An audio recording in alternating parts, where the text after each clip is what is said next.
আসসালামু আলাইকুম। কারিগরি শিক্ষা অধিদপ্তর ও A2I এর যৌথ উদ্যোগে দক্ষতা বাতায়ন ফেসবুক পেজে ডিপ্লোমা ইন ইঞ্জিনিয়ারিং এর অনলাইন লাইভ ক্লাসে সবাইকে স্বাগতম। আশা করি প্রিয় ছাত্রছাত্রী বিন্দু তোমরা সবাই সুস্থ আছো, ভালো আছো, ঘরে থাকো, সুস্থ থাকো। আজকে আমি পাওয়ার টেকনোলজির ষষ্ঠ পর্বের ইঞ্জিন টেস্টিং অ্যান্ড পারফরমেন্স 67161 এই বিষয়ের উপর আলোচনা করব।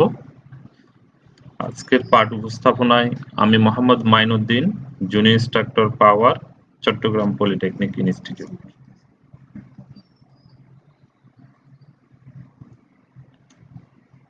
আজকের আলোচ্য বিষয়, আজকে আমি তোমাদের ইঞ্জিন পরীক্ষার জন্য ব্যবহৃত সাধারণ ইনস্ট্রুমেন্ট সমূহ এই অধ্যায়ের উপর টপিক্সের উপর আলোচনা করব।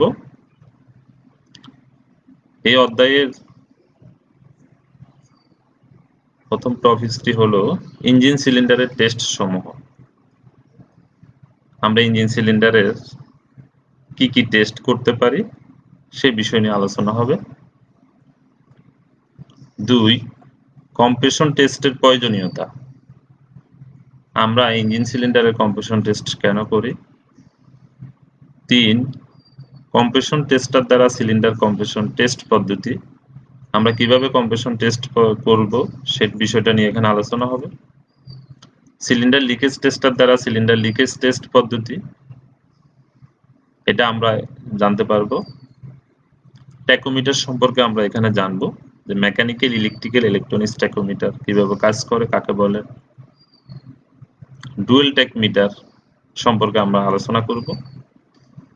সর্বশেষ এক্সজস্ট গ্যাস অ্যানালাইজার টপিকসটি আমাদের থাকবে। আমরা অনেকে জানি অন্তদাহ ইঞ্জিন কার্য সম্পাদনের প্রকৃত অবস্থা জানার জন্য 3টি টেস্ট করা হয়ে থাকে। সেই 3টা টেস্টের মধ্যে প্রথম টেস্টটি হলো কম্প্রেশন টেস্ট। ইঞ্জিন সিলিন্ডারের অভ্যন্তরে অন্তদাহ ইঞ্জিন 4 স্ট্রোক ইঞ্জিন যদি হয় তাহলে তোমরা জানো সেখানে 4টি স্ট্রোক থাকে: সাকশন, কম্প্রেশন, পাওয়ার, এক্সজাস্ট। ইঞ্জিন সিলিন্ডারের অভ্যন্তরে কম্প্রেশন প্রেসার যদি ঠিক না থাকে, সঠিক রেঞ্জের মধ্যে না থাকে, তাহলে ইঞ্জিনের শক্তি উৎপাদন ক্ষমতা কমে যাবে। তাই আমরা কম্প্রেশন টেস্টের মাধ্যমে ইঞ্জিনের কম্প্রেশন প্রেসার পরিমাপ করব। 2. কম্প্রেশন লিক করে কিনা, কম্প্রেশনে কোনো লিকেজ আছে কিনা সিলিন্ডারের অভ্যন্তরে, সেই জিনিসটা আমরা আজকে দেখব। লিকেজ টেস্টের মাধ্যমে সেই বিষয়টা জানা যায়। 3. Vacuum test. ইঞ্জিন সিলিন্ডারের ভ্যাকুয়াম সম্পর্কে আমরা জানতে পারবো। কম্প্রেশন টেস্টের প্রয়োজনীয়তা, কেন একটা ইঞ্জিন সিলিন্ডারের কম্প্রেশন টেস্ট করার প্রয়োজন পড়ে। ইঞ্জিন টিউন অফ করো। আমরা জানি ইঞ্জিন টিউন অফ কি। ইঞ্জিনের ছোটখাটো যে সকল মেরামত আছে সে সকল মেরামতকে টিউন আপ বলা হয়, যাহা ইঞ্জিন টেস্টিং এর পারফরমেন্স এই বিষয়ের অন্য অধ্যায়ে বিস্তারিত আলোচনা আছে। ইঞ্জিন টিউন আপ করার পর ইঞ্জিনের সিলিন্ডারের কম্প্রেশন টেস্ট করার প্রয়োজন পড়ে। 2. পাওয়ার লসের কারণ অনুসন্ধান। আমরা জানি ইঞ্জিনের আয়ুষ্কাল বাড়তে থাকলে ইঞ্জিনের শক্তি উৎপাদন ক্ষমতা হ্রাস পেতে থাকে। অনেক সময় এই শক্তি উৎপাদন ক্ষমতা পূর্বের তুলনায় যখন বেশি হ্রাস পেয়ে যায়, তখন এই পাওয়ার লসের কারণ অনুসন্ধান করার জন্য কম্প্রেশন টেস্ট করার প্রয়োজন পড়ে। 3. অত্যাধিক লুব অয়েল খরচের কারণ নির্ণয় করার জন্য আমাদের কম্প্রেশন টেস্ট করার প্রয়োজন পড়ে। কেন লুব অয়েল খরচ বৃদ্ধি পায়? অনেক সময় সঠিক একটা সুনির্দিষ্ট দূরত্ব এবং সুনির্দিষ্ট সময় অন্তর অন্তর ইঞ্জিনের লুব অয়েল পরিবর্তন করতে হয়, কিন্তু তারই আগে যদি ইঞ্জিনের লুব অয়েল পরিবর্তন করার প্রয়োজন পড়ে, লুব অয়েল ঘন ঘন পরিবর্তন করা হয়, তখন এর কারণ অনুসন্ধান করার জন্য কম্প্রেশন টেস্টের প্রয়োজন পড়ে। 4. ইঞ্জিন ওভারহোলিং এর পর কম্প্রেশন পুনঃনিরীক্ষণ। আমরা জানি একটা ইঞ্জিনে 3 টাইপের তিন প্রকার ওভারহুলিং করা হয়: টপ ওভারহুলিং, মাইনর ওভারহুলিং, মেজর ওভারহুলিং। এই তিন প্রকার ওভারহুলিং করার পর ইঞ্জিনের অনেক কিছু পরিবর্তন হয়ে যায় সেটিংস। তো এই ধরনের ওভারহুলিং করার পর কম্প্রেশন টেস্টের প্রয়োজন পড়ে। ফুয়েল খরচ বৃদ্ধি পাওয়ার কারণ অনুসন্ধান। যদি ইঞ্জিনের ফুয়েল খরচ দিন দিন বৃদ্ধি পায়, তাহলে এর কারণ অনুসন্ধান করার জন্য আমাদেরকে কম্প্রেশন টেস্ট করতে হয়। এখন আমরা দেখব কম্প্রেশন প্রেসার কিভাবে পরিমাপ করা হয়। কম্প্রেশন প্রেসার পরিমাপ করার জন্য আমাদেরকে পূর্ব প্রস্তুতি নিতে হবে। প্রথমত ইঞ্জিনটাকে চালাতে হবে। যে ইঞ্জিনের কম্প্রেশন প্রেসার পরিমাপ করব সেই ইঞ্জিনটাকে চালিয়ে নরমাল অপারেটিং তাপমাত্রায় না পৌঁছা পর্যন্ত আমরা ইঞ্জিনটাকে চালু রাখবো।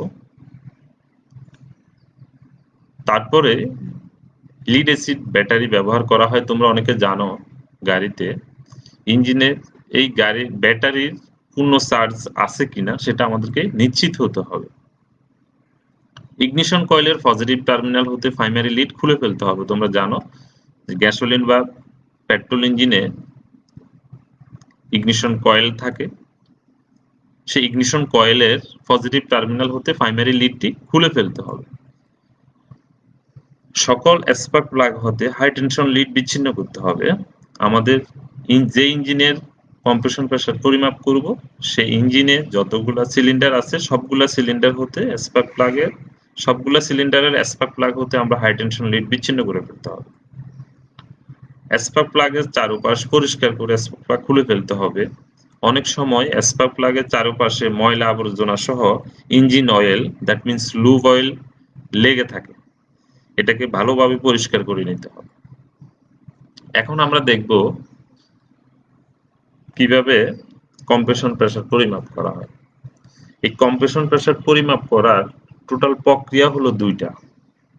একটা হলো ড্রাই টেস্ট আর একটা হলো ওয়েট টেস্ট। ড্রাই টেস্ট পদ্ধতিটা হলো যখন ইঞ্জিনের সিলিন্ডারে কোনো প্রকার লুব অয়েল ব্যবহার না করে এই টেস্টটি করা হয়ে থাকে। এই টেস্টের কিটটি হলো তোমরা দেখতে পাচ্ছ। এই টেস্টের কিটের মধ্যে এখানে একটা প্রেসার গেজ আছে, যাহা দিয়ে আমরা কম্প্রেশন প্রেসার পরিমাপ দেখতে পাবো। এই প্রেসার গেজের মধ্যে কতগুলো স্কেল থাকে: পাউন্ড পার বর্গ ইঞ্চিতে, কেজি পার সিএম স্কোয়ার, প্যাসকেল, বার, এভাবে বিভিন্ন স্কেল থাকে, দাগাঙ্কিত থাকে। এখানে একটা হোস পাইপ আছে এবং অ্যাডপ্টার আছে বিভিন্ন। এগুলা বিভিন্ন প্রকার সাইজের কানেক্টর। আমরা যে ইঞ্জিনের কম্প্রেশন প্রেসার পরিমাপ করব সেই ইঞ্জিনের স্পার্ক প্লাগের হোলের মাপ অনুযায়ী আমরা অ্যাডপ্টার নির্বাচন করব। আমরা পদ্ধতিটা একটু দেখি এখন। প্রথম স্পার্ক প্লাগ হোলের মাপ এবং অবস্থান অনুযায়ী কম্প্রেশন টেস্টারের কানেক্টর বাছাই করতে হবে। এখানে আমরা যে কানেক্টরগুলো দেখতে পাচ্ছি সেই কানেক্টর আমাদেরকে বাছাই করতে হবে। 2, 1 নম্বর স্পার্ক প্লাগ হোলে গ্যাস সংযোগ করতে হবে। আমরা যদি 4 সিলিন্ডার বিশিষ্ট একটা ইঞ্জিনের কম্প্রেশন প্রেসার পরিমাপ করি তাহলে আমাদেরকে প্রথম সিলিন্ডারের স্পার্ক প্লাগ হোলে গ্যাস সংযোগ করতে হবে। যেই স্পার্ক প্লাগ হোলে আমরা গ্যাস সংযোগ করেছি সেই সিলিন্ডারের ন্যূনতম 5টি কম্প্রেশন স্ট্রোক সম্পূর্ণ না হওয়া পর্যন্ত ইঞ্জিনকে ক্র্যাঙ্ক করে গেটের পাশ নিতে হবে। ইঞ্জিন ক্র্যাঙ্ক করা মানে এখানে ইঞ্জিনকে চালিয়ে রেখে আমরা আইডল স্পিডে ইঞ্জিনকে চালিয়ে রেখে ন্যূনতম কমপক্ষে 5টি কম্প্রেশন স্ট্রোক সম্পূর্ণ হওয়া পর্যন্ত আমরা পার্ট নিতে থাকবো এবং কাগজে সেটা লিপিবদ্ধ করব।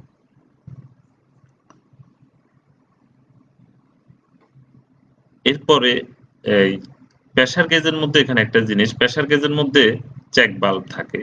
আমরা যে রিডিংটি পেয়েছি সেটি ধরে রাখার জন্য এই চেক বাল্ব ব্যবহার করা হয়। পরবর্তীতে প্রেসার গেজ থেকে বাতাস বের করে দেওয়ার জন্য রিলিজ বাল্ব চেপে আমরা সে বাতাসগুলোকে বের করে দিয়ে গেজের কাঁটা শূন্যে নিয়ে আসবো। এভাবে ধারাবাহিকতা রক্ষা করে সবগুলো সিলিন্ডারের কম্প্রেশন টেস্ট করে আমরা কাগজে লিপিবদ্ধ করব। পরবর্তীতে ইঞ্জিনের ম্যানুয়াল হতে কম্প্রেশন প্রেসার জেনে প্রাপ্ত পাঠ মিলাতে হবে। তোমরা জানো প্রতিটা ইঞ্জিনের স্পেসিফিকেশন অনুযায়ী অথবা ক্যাটালগ বইতে ইঞ্জিনের কম্প্রেশন প্রেসার কত হবে সেটা লেখা থাকে। আমরা টেস্ট করার পর ওই ইঞ্জিনের প্রাপ্ত ক্যাটালগ বইয়ের সাথে রিডিং এর সাথে আমাদের প্রাপ্ত ফলাফল মিলিয়ে দেখব। যদি এমন হয়, যদি কোনো সিলিন্ডার বা সবগুলো সিলিন্ডারের নরমাল অপেক্ষা প্রেসার কম পাওয়া যায়, স্বাভাবিকের চাইতে প্রেসার যদি কম পাওয়া যায়, তাহলে আমাদেরকে কম্প্রেশন প্রেসার পরিমাপ করার জন্য, সঠিক কম্প্রেশন প্রেসার পাওয়ার জন্য আরেকটা পরীক্ষা করতে হবে। সেটা কি? সেটা হলো ওয়েট টেস্ট। ওয়েট টেস্ট কিভাবে করা হয়? ইঞ্জিনের স্পার্ক প্লাগ, প্রতিটা সিলিন্ডারের স্পার্ক প্লাগ হোলে 1 চা চামচ লুব অয়েল দিয়ে যে টেস্টটা করা হয় তাকে আমরা ওয়েট টেস্ট বলি। এই টেস্টটি করার জন্য প্রথমে আমাদেরকে ডাই টেস্ট সম্পূর্ণ করতে হয়। ডাই টেস্ট সম্পূর্ণ করার পর যখন আমরা প্রেসার কম পেয়ে থাকি, তখনই আমাকে ওয়েট টেস্টে যেতে হয়। এখানে আমরা একটা চিত্র দেখতে পাচ্ছি। এখানে দেখা যাচ্ছে যে প্রতিটা সিলিন্ডারের স্পার্ক প্লাগ হোলে 1 চা চামচ লুব অয়েল দেওয়া হচ্ছে। আমরা এখন এই ওয়েট টেস্ট পদ্ধতিটি কিভাবে করে সেটা দেখব। প্রথমে সবগুলো সিলিন্ডারে 1 চা চামচ লুব অয়েল ঢালতে হবে, যেটা আমি তোমাদেরকে শুরুতে বলেছি। দ্বিতীয়ত, 1 নম্বর সিলিন্ডার ব্যতীত সবগুলো সিলিন্ডারের স্পার্ক প্লাগ আলাদাভাবে লাগিয়ে রাখতে হবে। 3, 1 নম্বর সিলিন্ডারে স্পার্ক প্লাগ হলে কম্প্রেশন টেস্টার সংযোগ করতে হবে এবং পাঠ লিখে রাখতে হবে। আমরা প্রথম সিলিন্ডারে স্পার্ক প্লাগ হলে কম্প্রেশন টেস্টার সংযোগ করব এবং প্রাপ্ত রিডিংটা আমরা লিখব।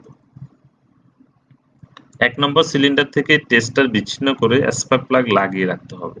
আমরা যে সিলিন্ডারের কম্প্রেশন টেস্টের পার্ট নিচ্ছি সেই সিলিন্ডার পুনরায় স্পার্ক প্লাগ লাগিয়ে দিতে হবে। এভাবে প্রত্যেকটা সিলিন্ডার,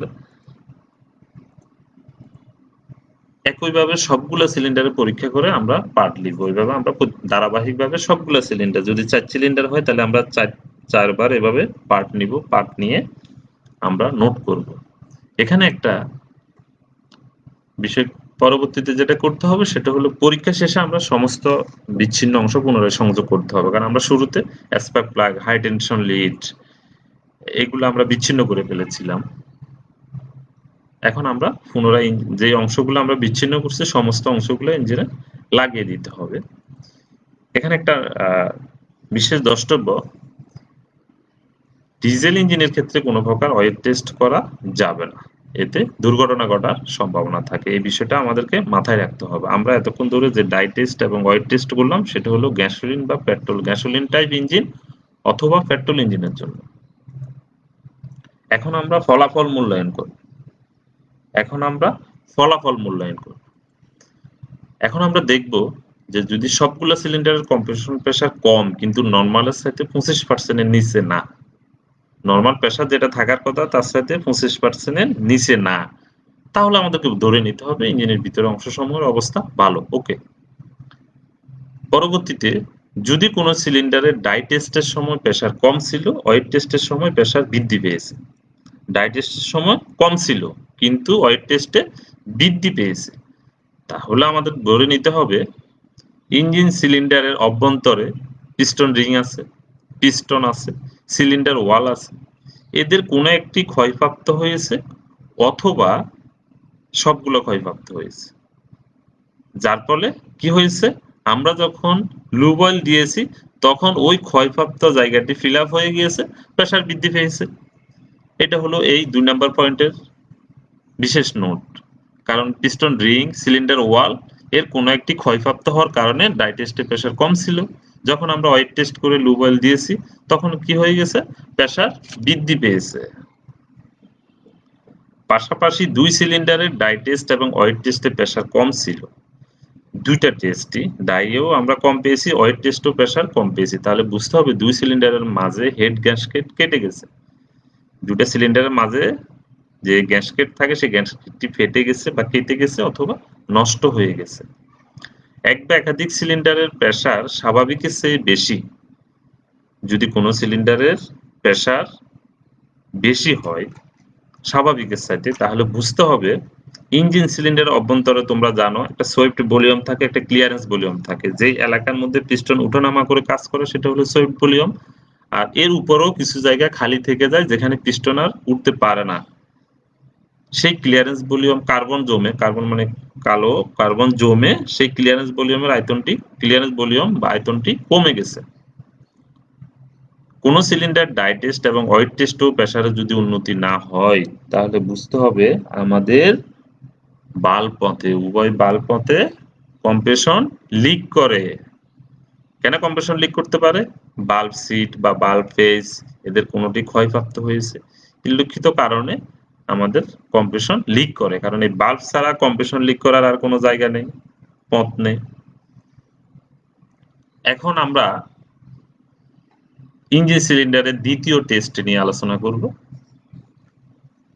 এতক্ষণ আমরা কম্প্রেশন প্রেসার পরিমাপ পদ্ধতি দেখলাম। সিলিন্ডার লিকেজ টেস্ট, আমরা ইঞ্জিনের কম্প্রেশন প্রেসার পরিমাপ করছি। এখন আমরা দেখব কম্প্রেশন লিক করে কিনা। তা আমাদেরকে কম্প্রেশন লিক করার জন্য পূর্ব প্রস্তুতি নিতে হবে। একটা পেট্রোল ইঞ্জিন লাগবে, একটি এয়ার কম্প্রেসর লাগবে, একটা লিকেজ টেস্টার কিট লাগবে, একটা বাঁশি লাগবে, পয়জনি অ্যাডাপ্টার, হোস পাইপ, খাতা কলম, অ্যাপ্রন। এই বিষয়গুলো হলো আমাদের সিলিন্ডারের লিকেজ টেস্ট করার সময় লাগবে।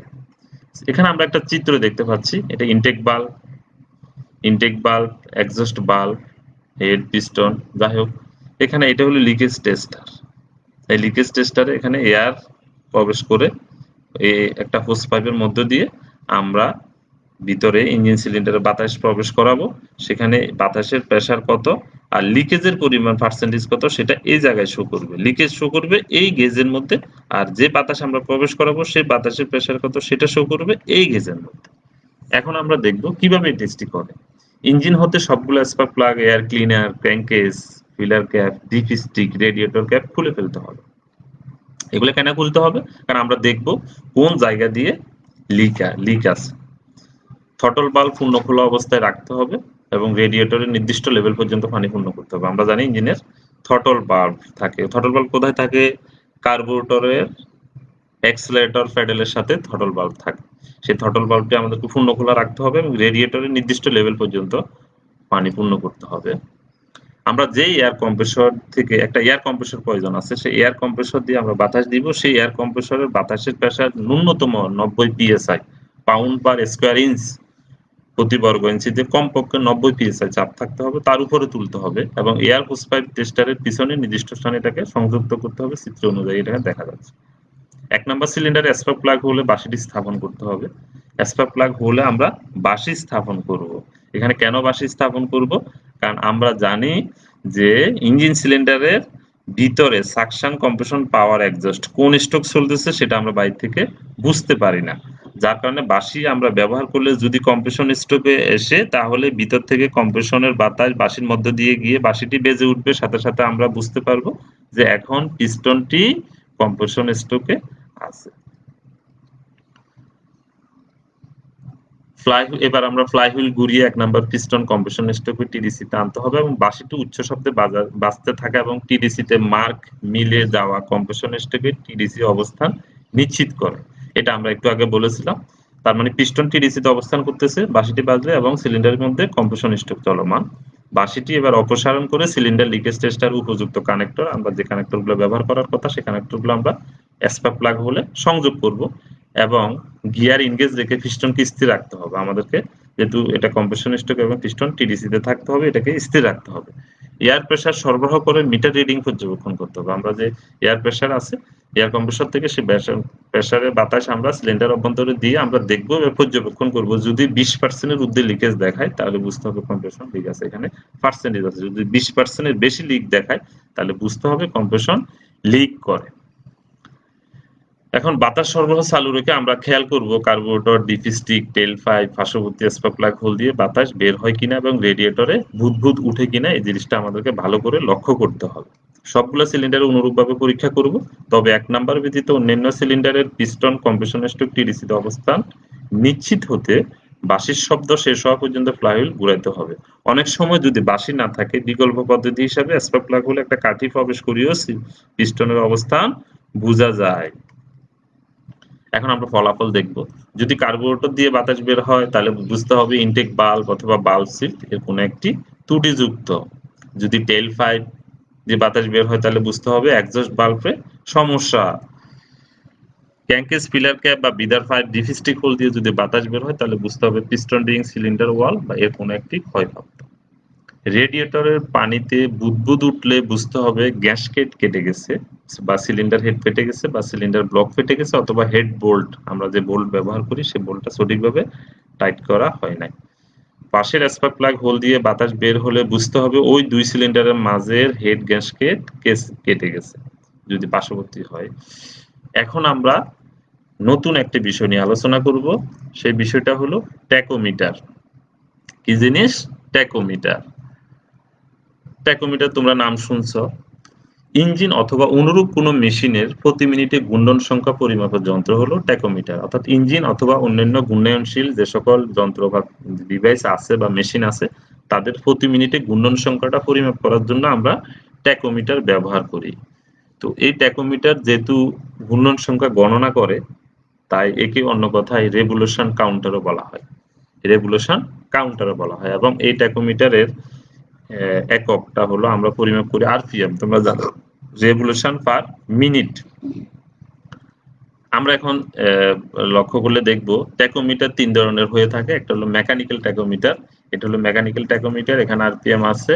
আমরা যে জিনিসটার আরপিএম পরিমাপ করব সেটার সাথে এটাকে ধরলে এই ভিতরে আরপিএম শো করবে এবং লাল এখানে একটা চিহ্নিত জিনিস আছে।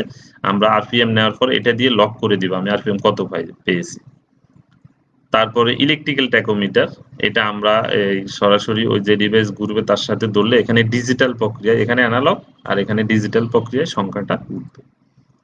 ইলেকট্রনিক্স ট্যাকোমিটার যেটা আমরা গাড়িতে দেখি অনেক সময় এখানে ডিজিট আকারে সরাসরি উঠবে। ইলেকট্রনিক ট্যাকোমিটার সেন্সরের মাধ্যমে ব্যবহার করা হয়ে থাকে। অনেক সময় তার দিয়ে সংশ্লিষ্ট যন্ত্রের সাথে লাগাই দিলেও সেখানে এটা রিডিং পাওয়া যায়। তো তোমরা এখানে ট্যাকোমিটারের বিস্তারিত মেকানিক্যাল ট্যাকোমিটারের গঠন কার্যপ্রণালী সম্পর্কে বইতে বিস্তারিত আলোচনা আছে, সেটা একটু দেখার চেষ্টা করব। এখন আমরা যেটা দেখব সেটা হলো ডুয়েল অ্যাঙ্গেল বা ক্যাম অ্যাঙ্গেল। ডুয়েল অ্যাঙ্গেল বা ক্যাম অ্যাঙ্গেল তোমরা অনেকে জানো। সিবি পয়েন্ট বন্ধ অবস্থায় ডিস্ট্রিবিউটর শ্যাফট, সিবি পয়েন্ট বন্ধ অবস্থায় ডিস্ট্রিবিউটর শ্যাফট যে কৌণিক দূরত্ব অতিক্রম করে তাকে ডুয়েল অ্যাঙ্গেল বা ক্যাম অ্যাঙ্গেল বা ডুয়েল কোণ বলে। কি জিনিস এখানে? সিবি পয়েন্ট বন্ধ থাকা অবস্থায় ডিস্ট্রিবিউটর শ্যাফট, আমরা জানি সিবি পয়েন্টের ভিতরে ডিস্ট্রিবিউটর থাকে। এই ডিস্ট্রিবিউটরের মধ্যে ডিস্ট্রিবিউটর শ্যাফট যে কৌণিক দূরত্ব যে অ্যাঙ্গেলটা অতিক্রম করে তাকে আমরা ডুয়েল অ্যাঙ্গেল বা ক্যাম অ্যাঙ্গেল বা ডুয়েল কোণ বলে থাকি। সাধারণত ডুয়েল অ্যাঙ্গেল মিটার দ্বারা এটাকে পরিমাপ করা হয়। এখানে উল্লেখ্য আরেকটা বিষয় হলো আমরা ৪ থেকে ১২ সিলিন্ডার বিশিষ্ট ইঞ্জিনে ডুয়েল অ্যাঙ্গেল পরিমাপ করতে পারি। আবার অনেক সময় এখানে একটা সতর্কীকরণ বিষয় হলো, বিশেষ নোট, সেটা হলো সিবি পয়েন্ট যত কম সময় বন্ধ থাকবে, সিবি পয়েন্ট যত কম সময় বন্ধ থাকবে, এই যে সিবি পয়েন্ট যত কম সময় বন্ধ থাকবে ডুয়েল অ্যাঙ্গেলের পরিমাণ তত কম হবে। সিবি পয়েন্ট যত বেশি সময় ধরে বন্ধ থাকবে ডুয়েল অ্যাঙ্গেলের পরিমাণ তত বৃদ্ধি পাবে। এখানে এটা হলো ডুয়েল মিটার। এটা দেখতেছি আমরা ইগনিশন কয়েল। এটার একটা তার ডুয়েল অ্যাঙ্গেল মিটার পরিমাপ করার জন্য একটা তার গাড়ির বডির সাথে লাগাইতে হয়, একটা ইগনিশন কয়েলের সাথে লাগাইতে হয়। লাগানোর পরে আমরা এখানে এটা হলো অরিজিনাল জিনিস আর এটা হলো চিত্র দেখতেছি। এটা হলো সিবি পয়েন্ট, এটা হলো ব্রেকার। এই সিবি পয়েন্টটা যত বেশি সময় বন্ধ থাকবে ডুয়েল অ্যাঙ্গেলের পরিমাণ তত বেড়ে যাবে, যত কম সময় বন্ধ থাকবে ডুয়েল অ্যাঙ্গেলের পরিমাণ তত কম হবে। এখানে আমরা ৪ সিলিন্ডার বিশিষ্ট ইঞ্জিনের ডুয়েল অ্যাঙ্গেল দেখিয়েছি তোমাদেরকে। এই যে ৪ সিলিন্ডার বিশিষ্ট ইঞ্জিনের নতুন এবং পুরাতন ইঞ্জিনে একটু পার্থক্য হয়। ৪৫ থেকে ৫৪ ডিগ্রি পর্যন্ত ব্যবধান হয়। ৬ সিলিন্ডার বিশিষ্ট ইঞ্জিনে ৩৮ থেকে ৩৬ ডিগ্রি